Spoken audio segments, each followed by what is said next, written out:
You are listening to the Mary Jane Society podcast, where you will meet entrepreneurs, cultivators, scientists, doctors, and inventors in the cannabis industry. I'm your host, Pam Schmiel, marketer and publicist in the cannabis industry. When entrepreneurs decide they want to start a cannabis-based business, most likely they get distracted with the arduous process of applying for a license. But not getting the layout and design of their facility right can cost more to fix in the long run due to the legal complexities of the industry. Today we meet Brian Anderson, co-founder of Massachusetts-based architectural firm Anderson Porter. In addition to designing dispensaries, they have experience building pharmaceutical-grade and compliant facilities that require safe and secure protocols. Brian shares valuable insights in what you need to consider when building a cannabis facility of any type. Let's meet Brian. How are you? Pretty good. Hustling along like everyone else. I just got back from Chicago. I went to the Benzinga show in Chicago. How was it? I've been to one of those shows and I loved it. Yeah, I skipped Miami this spring, I guess it was. But it was super high energy. A lot of really good people to talk to. I think it's an area where, I'm going to be doing fewer and fewer of the sort of NECAN shows where we get a lot of tire kickers and a lot of serious folks, and maybe try to do more of MJ Unpacked. I've heard a lot of good things about brand focus, because this is a CPG industry. This is consumer packaged goods, and I think that the capital markets that really are attracted to the Benzinga event are good. So, because as architects, projects cost a lot of money, and it's really hard for the really small investor to make sense of that. And so we found over time that our pitch really is best delivered to the investor as opposed to the entrepreneur. The entrepreneur tries to keep their costs down. They want to be humble. They want to show that they're being prudent. And so they would never spend the money on this architect. Oh my goodness, I'd spend the money on the cheaper architect over here. Yeah. That can backfire really quickly. Yeah, I agree. Benzinga is probably the best because those are all the investors, all the people looking to start up those dispensaries. And, you see a lot of investors and real estate people getting into it, right? That's right. Yeah. Yeah, there's the big REIT out of LA called IIP, International Industrial Properties. And they're making a big play as a real estate investment trust. Right? They're only investing in real estate, not in the operations. They're investing in the real estate and letting the operator. So I have now a line into them, but they started out in Cambridge. They were called Biomed Realty Trust. They were investing in the real estate for the biomedical industry that is just driving the economy in Eastern Massachusetts. And this group started as an real estate investment trust, a REIT, and in the biomed area, and they moved to San Francisco, and they've been very, very successful. The same CEO now moved down to LA, and he started this IIP, in International Industrial Properties, to invest in the cannabis space, just as a real estate touching group. So interesting to see how people are moving around out there. Yep. Right. Yep. Yeah. Well, anyway, Benzinga you're right. That's probably the best event for you guys. I don't know what I've never been to MJ Biz, the big one. That is an event. Yeah, that's an event. I've heard it's like overwhelming. I've heard overwhelming is really the word for it. I started going in 2015 when they were just a few years old. And so there were 4,000 people at the Rio, which is a tiny dumpy hotel just off the strip, and 4,000 people, that's manageable. That's a big show, but it's manageable. So today, when there's 25,000 people, maybe even 30,000 people this November, I go there to strengthen relationships with groups that I know. So I'll do small Yeah. ones with people that I already know in the industry. It's too much to try to take the whole thing in. You've got Yeah. to bite it off in small chunks. But so I thought we could just start with, a brief overview of Anderson Porter. If you can just give us your overview and how long you've been in the cannabis space and who you've been working with and that kind of thing. Just a quick overview.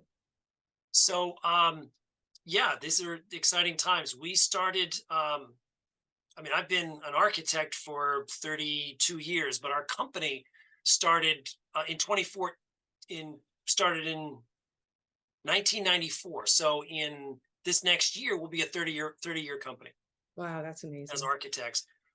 Eastern Mass, Cambridge.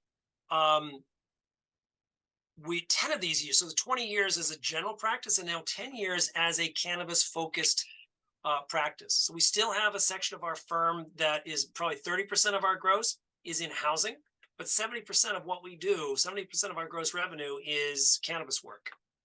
So we're 16 people. We're architects and interior designers, and we team up to do everything from full design build, turnkey delivery services to just architecture and interior design only. So we have a lot of different working methodologies. We don't just have one delivery model. So that means we can work with a great variety of people. Some people may already be builders, for example, right? Well, that wouldn't exclude us because we can work with them as builders and help direct the construction, help direct the design. We spend a lot of time in front of planning boards as architects. We're in early, meaning people are applying for licenses. They're applying to buy real estate. They need advice on, is this site going to work? Right? Can I get trucks in here? Can I, fire department wants to know, can they get their fire truck around this building? Should there be a fire? So we can help in real estate selection. We can help in talking to the planning board to help around issues of noise control, odor control. We work with civil, a lot of different engineering groups. So, civil engineers, traffic studies. We can help assist in all of that work, all of the pre-design and planning work, and then full design, meaning we can, match your program and make sure that your KPIs and KPTs, your key performance indicators from a business plan perspective, are matching the program and are actually capable of producing in the facility. So that whether that be cultivation, so plant count, flower versus veg, clone moms, all the parts of the cultivation process, but as well, after you harvest the plant, you dry it, cure it, and you manufacture it. So we do full manufacturing facilities. We've done standalone drink manufacturing, so infused soda waters. Haven't done any bottling yet, but it's similar to the canning process. We've done gummies and chews and vape carts and all the various panoply of, you go to a cannabis store and there's just way too many products to kind of wrap your head around. And then on the pharma end, on the pharmaceutical end, really great story is we did a ribbon cutting in Mississippi this year, where Mississippi's only 3 million people, tiny state, but they have the highest per capita opioid addiction Really? of any place in the US. And so the main indicator for opioid consumption in Mississippi, like many states, is pain. People present to their doctor or their pharmacist with pain and they get prescribed opiates. We've made in Mississippi, the facility Southern Crop, I'm very proud of them. We brought a gel cap to market, and the gel cap is in a blister pack. Blister pack is just like your antihistamine medication. Push it up through that little foil top, and it's a gel cap. It looks like Advil, and you take it for pain. So literally, cannabis is being used as an off-ramp to opiate addiction. It's You're being saying prescribed by the doctors and pharmacists in the state of Mississippi as an alternative when a patient presents with pain. that's amazing. So you built a facility for the people who manufacture this? Yes. That's I didn't even know that was legal, but I think I've heard that state by state. I thought they're giving doctors the right to Prescribe. prescribe. So Mississippi, that's so interesting. Oh, I And have to you follow can that. find similar pockets all over the United States. New Hampshire, one of the neighboring states to me, in Massachusetts, Maine, New York State, there's counties in New York State that are dealing with these same epidemics of Right. opioid abuse. And the presenter is pain, typically. The thing, it's a toothache, it's a broken arm, a broken leg, back, lower back pain, Surgery. you name it. Right. So that is the drug manufacturing aspect of what we do. So we came from the 20 years that I spent as an architect prior to meeting my first cannabis customer. We're in Eastern Massachusetts. So medical device manufacturing is what drives our economy. Medical and technology drive the economy here in Eastern Massachusetts, like tech does in Silicon Valley. So every little industrial park in Massachusetts has one of these companies. So we've also worked at MIT in neuroscience, doing wet labs and dry labs. So that's chemical and biological laboratories at MIT. So we're familiar with, low margin, critical system design space, low margin in terms of the safety and protocols and securities that are required, and complex systems required in drug manufacturing. Mhm. And so when our first customer in cannabis came knocking, it was nowhere near what they were thinking about. In 2014, they had no idea. They were asking us to build out of wood, and they had no idea what they wanted to do in their lab because they didn't really know what products they wanted to manufacture. Today, customers are coming with a much more informed basis of what is their business plan. How many, they're able to tell me how many gummies they plan to make in a shift. They can tell me, do they want to make those gummies out of pectin, or do they want to use a different base? Do they want to coat them in sugar? Like, these are things that customers, when I say customers, cannabis enterprises have thought about when they're applying for a license. And each of those decisions has an impact on the facility that needs to be designed, right? So if you have raw ingredients, the architect really needs to know how many units are you going to intend to push out. So therefore, how much raw ingredients do we need to store? Because you have very particular conditions in which you need to store those raw ingredients. And then how many employees and how many shifts to actually make the numbers of units that you want to push out. And then how much is the primary packaging, the secondary packaging, and tertiary is, the box that it all goes into and ships down that conveyor line and into the back of the truck. All of that takes space, takes people, and that facility design is critical to the success of the business. That's, it's so amazing to hear you talk about that because, as an entrepreneur who's launching whatever medical or, whatever they're launching, you're so focused on your product, your brand, whatever business you're doing. Everything you just described to me, I would never think about walking through my facility and all those little details that you just mentioned that could get you in a lot of trouble if you don't have it sorted out in the right way.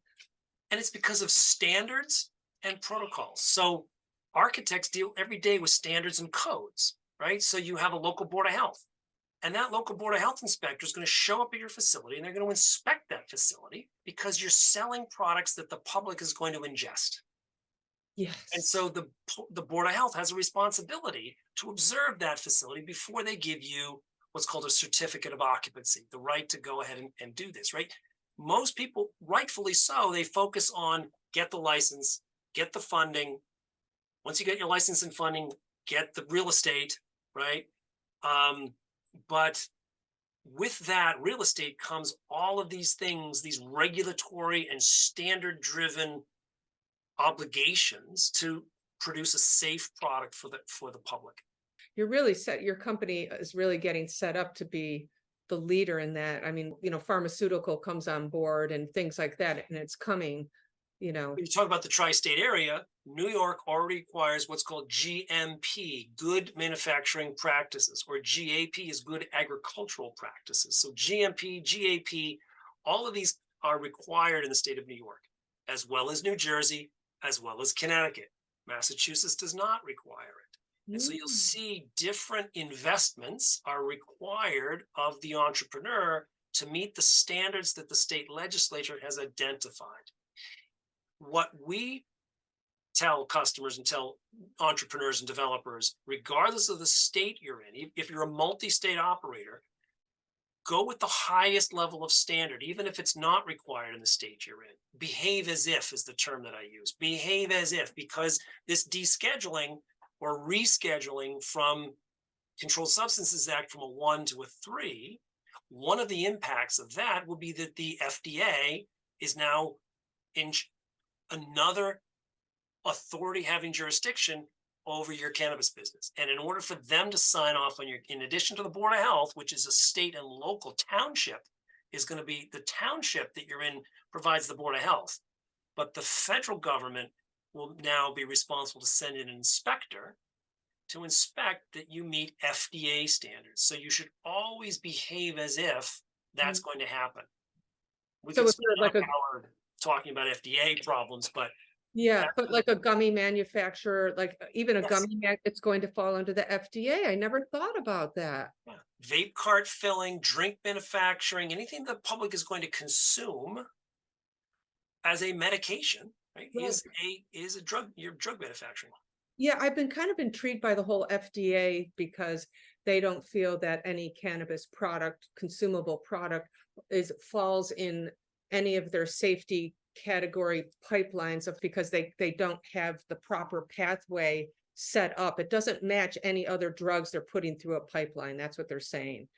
That is So, correct. That is correct. And it's one of the reasons that major pharma is not likely to move into this space because there's nothing unique and patentable around cannabis. You cannot patent the THC molecule. So here in Eastern Mass, we have all the major pharma, right? New Jersey has got all the pharma. New York's got a lot of pharma. And pharma's interested in unique patents to solve or to cure a really narrow and rare disease because you can charge the most amount of money, sometimes $14,000, $15,000 a month, if you can cure a disease that nothing else can manage. Well, cannabis is way too generic to charge that kind of money. So the pharmaceutical industry is not that interested. This is more of the nutraceutical industry. This is herbal extracts, right? So be a whole aisles at Whole Foods full of the competition in the herbal extracts market.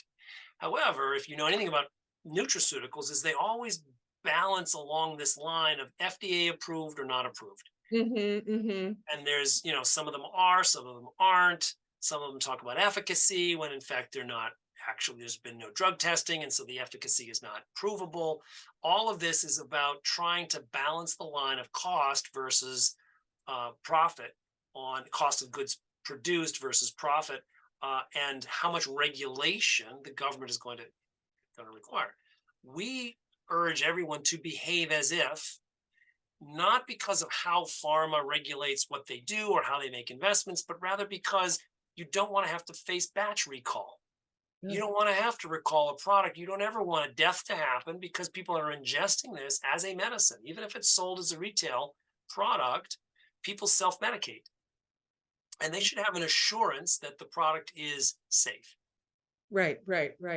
Wow, so interesting. So the biggest question I'm sure you get asked all the time, or that I've actually been wondering about, is why is it so expensive to build out a dispensary? And I'm thinking compared to, say, a big like restaurant, that's a big build out. A restaurant can be, usually they say like $1 million. It's almost like the same. I guess maybe it is the same. I guess I've always heard 500,000, but I mean, besides all the complicated stuff that we're dealing with in the cannabis industry, is it just basically that's what's jacking the price up? Is it? So think about a restaurant in the same way you think about a retail store. You really have two buckets to pour money into, maybe three if you include design, right? But it's after design, and when you get into construction, one is you have to bring the building up to code. And the cannabis industry has typically, and I speak from certainly here in Massachusetts, been forced into a corner by local planning boards. Local planning boards have stigma. And because of that stigma, they're like, why don't you go over there? Why don't you go around the back and put your store over there? Well, guess what's in the back over there? Some raw space that has never had retail in it. Well, now the entrepreneur, the company, has to bring that raw facility up to code. They might have to put in handicap ramps. They might have to put in insulation. They might have to put in new plumbing system, new electrical systems. The public doesn't see any of that stuff aside from the handicap ramp, right? Those are not public facing dollars. Those are all embedded in infrastructure that if you don't own the property, you'll never get back. right? You could call those landlord required upgrades. Yes, yes. Hopefully you can negotiate those costs with landlord, but who wants to pay all that? So one of the reasons that there's a high cost to dispensary work is because oftentimes there's an underestimate of what it's going to cost to bring the building up to code. I've been in stores that have two different levels and they're like, no, we want to level this out and have one level. That means you're, you know, raising the floor level on half the building, and you've got to make sure that the curbs and the sidewalks on the outside can still get in. These are costs that get buried and unfortunately contribute to a high dollar. The other side, the other bucket, are brand driven decisions: lighting, casework, color, floor materials, ceiling materials. Everybody wants an Instagram moment in their retail store today, right? So you'll build out this cool whatever it is, right? Those are exciting things to spend money on, whereas the other things are less exciting to spend money on, right? It's fun to think about visual merchandising and environmental graphics and the sign that goes on the outside and the signage on the inside, and maybe telling your brand history, on a wall with graphics, or finding ways to display the bud in special things so you can smell the flower and you can interact with the customer, and finding out new electronics you can use, how to sell from iPads, and how to encourage people to buy online, pick up in store. Those are all the sort of e-commerce, technology, and environmental design aspects to architecture that are brand focused and brand driven. So that's part of your budget.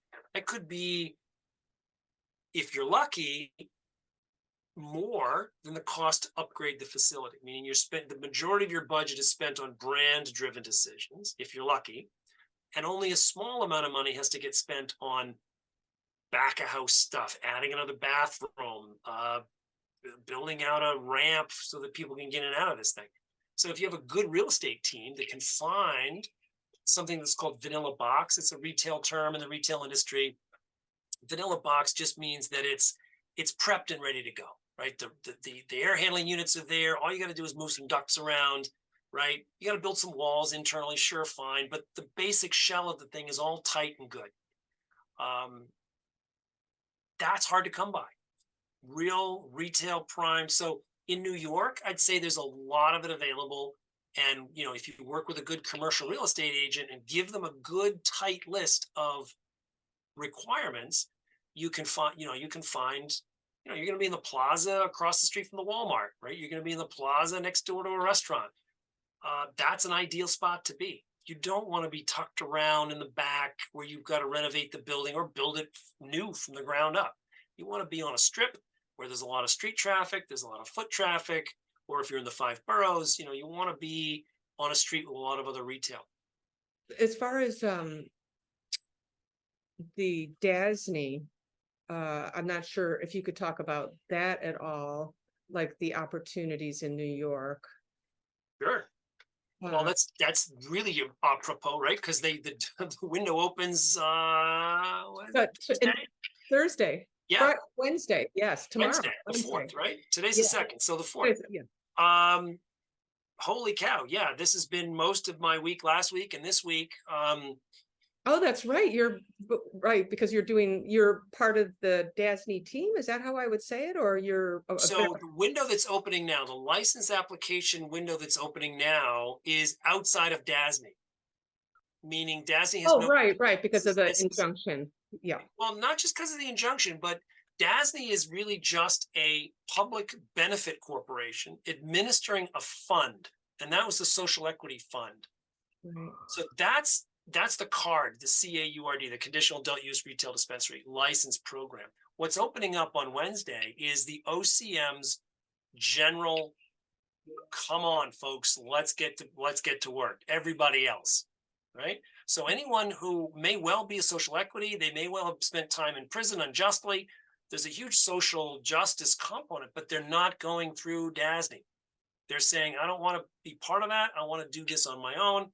I want to find a place in Poughkeepsie. I want to find a place in the Hudson Valley. I want to find a place in Schenectady, and I want to build out a retail store. So that is the or a cultivation facility, or a micro business, or a manufacturing business, Those are the licenses that are opening up now. So it's exciting times. Yeah. Yeah, so the OCM has regulations. They just published some FAQs, some frequently asked questions or answers to FAQs on Friday. I haven't had a chance to read through them yet, but we are actively reading through them in our office to try to make sure that when needed, we can support those license applications as well. Because the work we spent with the DASNY program, although separate, is very relevant to new licensing in the just under OCM guidelines. In terms of retail properties, believe it or not, DASNY has never been in the retail game. That's not what they do. So retail is brand new at DASNY. And that's maybe been part of the bumps of the rollout today or these past year. Maybe, they're good at what they do, but retail is not traditionally what they've been doing. So, but I know that you also promote sustainable design, and I'm just wondering how you incorporate that, or is that even affordable for cannabis entrepreneurs, just given the high cost of entry into the industry? Is it affordable to do sustainable design? Are people doing it? And what do you really, as an advocate of wanting to do sustainable design, what do you I mean, when you look at the economy and you look at global conditions, how can you afford not to be, right? When you look at, how the fires in Nova Scotia and across Canada affected New York State tremendously, you wonder, how can we afford not to be sustainable, right? So at the next level, so I would say to anyone, you can't afford not to be sustainable. We have so from a retail perspective, retail is tricky because it's hard to promote a cyclical economy in the retail environment. Retail is typically a linear economy where one business goes out of business. What happens? They rip it out, they put everything that was in there into a dumpster, and they push that off into a landfill. And now the next business comes in and builds out that interior environment with entirely new products: flooring, walls, ductwork, electrical wiring, right? We just ripped out what the last tenant did 5 or 10 years ago. But those 5 or 10 years, that store sort of, degraded and got worn, and wear and tear in the retail space is normal. And so you rip everything out and you start afresh. So first off, retail is really hard to be sustainable in retail. Very hard to be truly sustainable in retail. So, but it's important to continue to try. So energy and sustainability, lighting is sustainability. And the other thing that's hidden, but I talk about a lot, is that the turnover rate in employees in retail is around 55%. And if you think about the cost of acquiring talent as a retailer, it's enormous. You do job fairs, you do background checks, you do qualifications, you do training, then you do, getting them, fit up with a badge and the software impact. By the time that person is ready to stand behind the counter and sell product, you've invested over half of their yearly salary. So to have them leave, right, within half a year is an enormously expensive endeavor. So you think about sustainability on many levels. So you wanted to try to design to promote job safety, job security, job enjoyment, right? So you need to think about sustainability, the term ESG, environmental, social, governance. So environmental are these things like materials and energy, right? Social is, how are you providing jobs where there previously weren't any jobs? Are you providing good jobs that have paying wages? And then governance, does the business have an actual, employee handbook where, you're providing equal pay to genders, you're providing opportunities for everybody. And do you have those written down as policy? So that's the governance side of ESG. But those, when you look at that from a global perspective, there's ways that retail absolutely needs to participate in the conversation. Manufacturing and cultivation have energy impacts that are much more glaring and obvious when you look at them. So yeah, energy and water, right? And water. Yeah, water in cultivation. I'm sure there could be some great, you know, elements you can include in the design for cultivation and manufacturing. But I guess it's energy. water, energy, and human resources are the three main pieces at each of the license types, whether it's manufacturing, cultivation, or retail. I mean, there's other license types. There's distribution and there's social consumption. Um, Distribution is it's fairly low impact on an employee side. It's like a taxi company, right? You need dispatch, you need a warehouse, and you need a fleet of vehicles. Um, so you could talk about energy efficiency of those electric vehicles versus diesel versus gasoline. What are you driving? Um, and Right. so there's each license type, whatever you go for, could have an impact on your environment, on your neighborhood, and promoting those sustainable efforts is really good for I told you I talked about cannabis as a good neighbor. You want Yeah. to talk to your community, you want to let them know what you're doing. You need to promote those aspects of sustainability to your local planning board, to the mayor, to the town council, to the neighbors, to your customers that come to the store.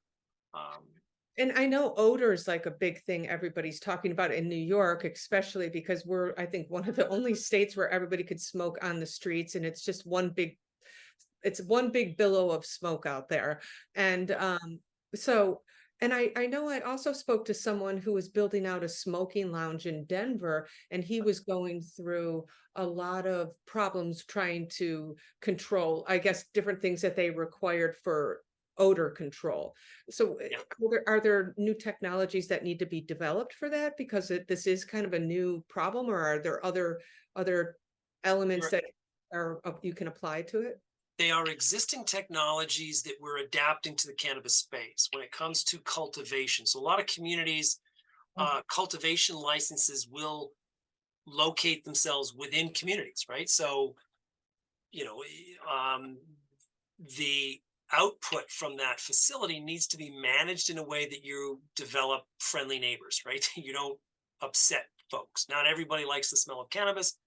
I prefer that to the typical smell of a New York subway or to the, right. So I think there's benefits to that in the city of New York, but in smaller suburban and upstate communities where you're putting a cultivation facility in a potentially up against adjacent to maybe a residential community, I think it's responsible to adapt technological odor control methods. And they're not onerous, but they need to be, they're part of a protocol of any business operation. You have to follow them. And we present in planning boards all the time on how best practice allows that to work. And they can be monitored and they can be measured. Noise is another big impact because cannabis facilities run 24/7, especially cultivation facilities. They run 24/7. And one of the most energy efficient systems is evaporative cooling as a technique for producing hot water and cold water. And that evaporative cooler has a high noise sound coefficient, a high decibel level. And so many times we put sound walls around those when they're up against a residential neighborhood to mitigate the sound. So the odor and sound are the biggest impactors on the community when it comes to cultivation. Retail, New York does not allow open containers, right? So you don't get the big glass jar, you unscrew the top and you use the tongs to bring out the buds. That's an open container. Colorado, they do that all the time. New York, everything's packaged at the manufacturer or it's packaged at the farm and it's delivered to the retail in a sealed package. So the odor level doesn't go away, but it's much less than it is at the manufacturing site than it is at the farm. Retail is a bit easier to control from that matter, and retail is always adjacent to a nail salon and a dry cleaner and a restaurant, right? Retail wants to be in the thick of it. You want your retail store where high traffic on a Saturday, you go and you do your dry cleaning and you get your nails done and you pick up the weed and you go to the liquor store and you buy the party goods for later. And right, it should be part of your routine. The cannabis is part of everybody's routine. So you want to put the retail store right there where everybody's shopping anyway, right? You go to Target and then you pick up some weed and you go home and whatever, throw the party, backyard party. Yeah. their odor is easier to control because the main concentration is the vault. And so if you manage the odor in the vault properly, it's not as big of an impact. Oh, it's the vault that every dispensary is required to have. That's where all your product is contained, right? So if there's odor going to really draw the floor, the sales floor, those are dummy packages. They're not live product on the sales floor. It's not like going to Whole Foods and picking out things from the aisle that are all live product. In New York and in most states, you can't have live product on the floor. You identify what you want to buy, but it's behind the counter that the vault is fulfilling your order, and they hand you your package of everything already stapled and closed with the receipt on it.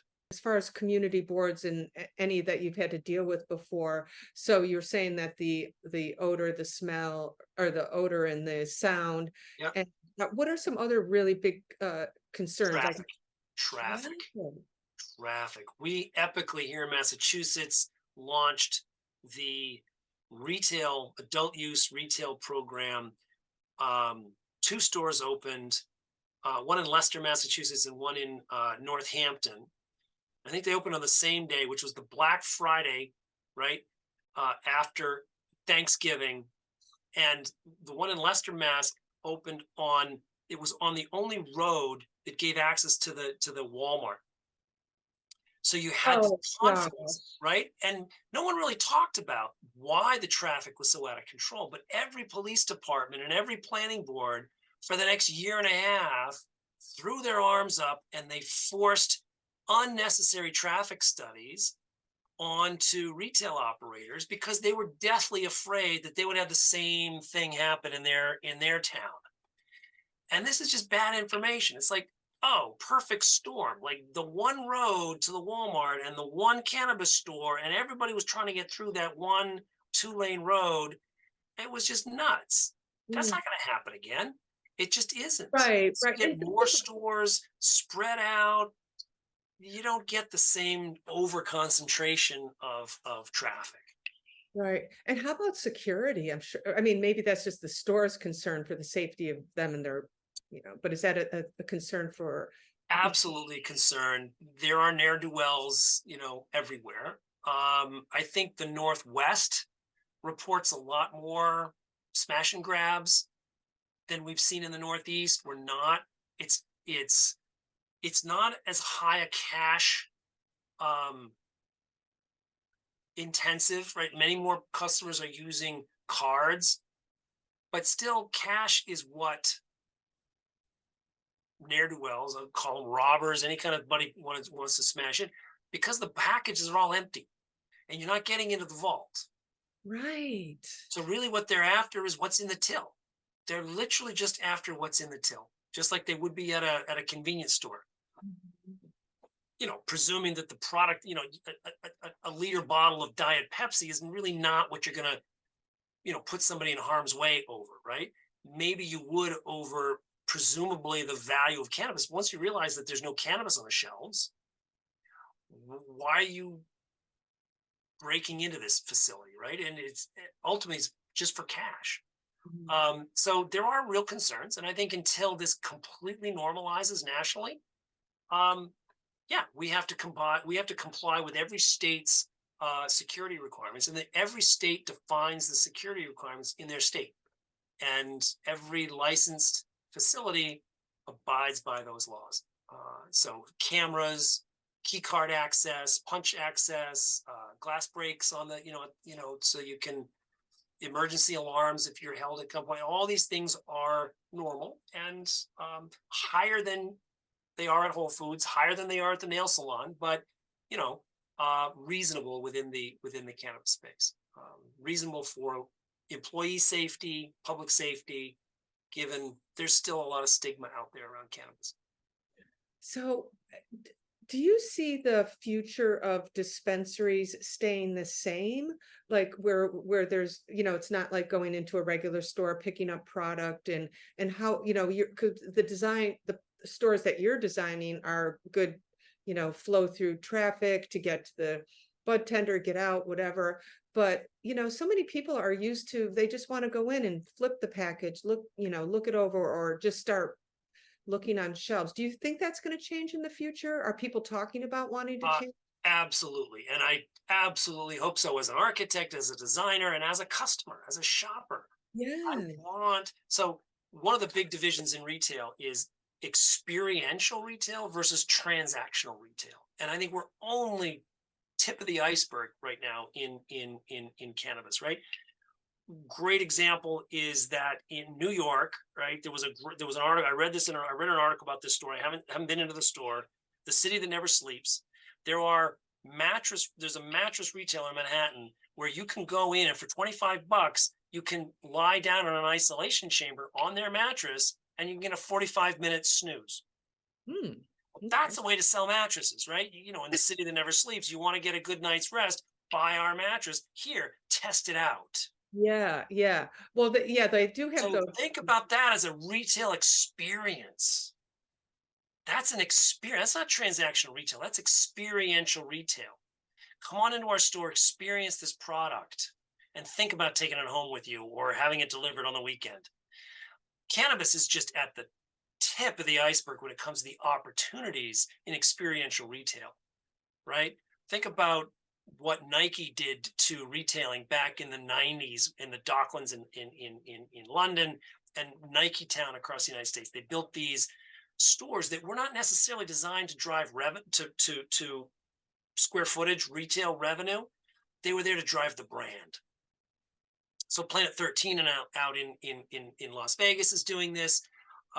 Others are trying to do this, which is where you really introduce people to your brand and you're not overly concerned with how many dollars per square foot your store is doing on a ROI basis, but really you're getting your name out there. You're building a customer base. You're building a lifestyle.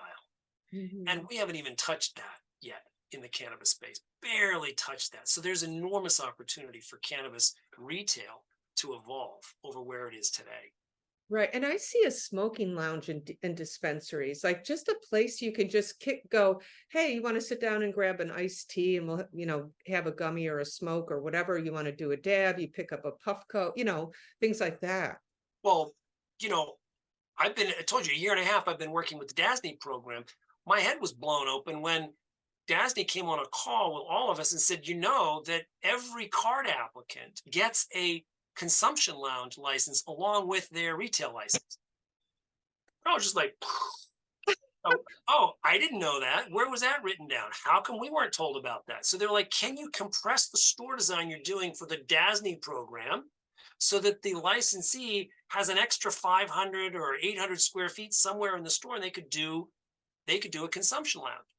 Now, that we need to investigate. I haven't read the FAQs on this new license type, but shouldn't everybody be allowed to do that? Who's getting a retail license in New York? Yes, absolutely. Right? That should be completely common and accessible and able to do that. In California, you can do that now. You can sit in the store and light up in dispensaries that I've been in San Francisco. Not every dispensary has space to do that, but a number of them do, and it's not against the law. And it's not, it's not onerous, right? Whether you smoke it in the store or stand out in the street and smoke it, it's going to get consumed. So why not make that part of the retail experience, or have the retail experience on the left side of the store, and on the right hand side you could walk into a room. The other thing I want to emphasize is that social consumption does not always mean smoking. There are so many ways to consume cannabis that extra HVAC and all the things involved in smoke and employee health that are working in that space do not have to be impacted. The way that working in bars back in the day when we could all smoke cigarettes in bars, not a good idea. But cannabis has so many different form factors, unlike tobacco, that has only 2 or 3, that you don't have to associate a smoking lounge or a hookah lounge with a cannabis consumption. You could have a Reiki and yoga and Pilates studio that uses topicals and right? Yeah. That is just as much social consumption as this sort of old version of a smoking lounge, when like a cigar bar, if you think about that, right? Right. It doesn't have to be that stereotypical image is not what we need to be building. We need to be building this idea of health and wellness and a spa. Yes. Like, let's get Canyon Ranch to open up in the Catskills and have, a full cannabis entourage. Oh my gosh, we have so far to go. Oh, I mean, I know, like as a designer, architect, you must just think about all the possibilities. And I guess we'll just end with, I guess you've named a lot, but are there any like big challenges that you come across, or I guess that like finance is the biggest. Access to capital is the biggest hurdle anywhere, whether you've been impacted by the war on drugs, whether you're Black or brown or BIPOC community. It's so access to capital is the biggest hurdle right now. Rescheduling or descheduling may have an effect. I hope it does. I hope it happens. It could affect taxes. It could affect safe banking. The tax burden alone, 280E on the tax code alone, would be a huge benefit at every entry point into the cannabis market. And we need investors. I mean, we just don't really, I mean, I don't know. Some people say, what are you talking about? There's tons of investors out there, but there's no pre-revenue. There's very hard to get money pre-revenue. So if you're trying to get to revenue, you're trying to find the money to hire a core staff and secure real estate and hire a design team and hire a contractor. That's all pre-revenue. That's the hard part of finance. Once you're up and running, once you, let's say, own the real estate and you've got a year's worth of revenue and you're doing $3 million, $5 million a year, maybe you're doing $1 million a month. There are stores in Massachusetts doing $1 million a month. That is easier to finance. Sit down, look at your books, understand your pro forma, understand your employee burden, understand your tax burden, and understand what you're doing on a monthly or daily basis. That's easier to find finance for. So it depends on where in the development arc you are as an entrepreneur, where you need capital. And the hardest money to find is pre-revenue. Easier to find money to get your second store open or your third store open. That's a lot easier to find. And there's so many new entrepreneurs out there, the independent bootstrapping entrepreneurs. Sure. And this is an emerging industry. So it's not all corporate money and there's no investment. It's a crazy time. I don't even know where you're sitting. It's got to be pretty tough, actually. Never say no to a cannabis developer, because they've been told no their entire life. No, you can't smoke weed behind the gym. No, you can't grow weed in mom's basement. And no, you can't have $12 million for your dream cannabis facility. Everybody's been told no. We've all been told no. I lump myself into that group. So it will find a way. Cannabis, it's called weed for a reason. It grows in sidewalk cracks. It will find a way. Weed will find a way. Yeah, we just got to hang in there, I guess. But well, thank you, Brian, for joining me. I'm really glad that we met, and it was enlightening. Thank you so much. I look forward to listening to your future podcasts.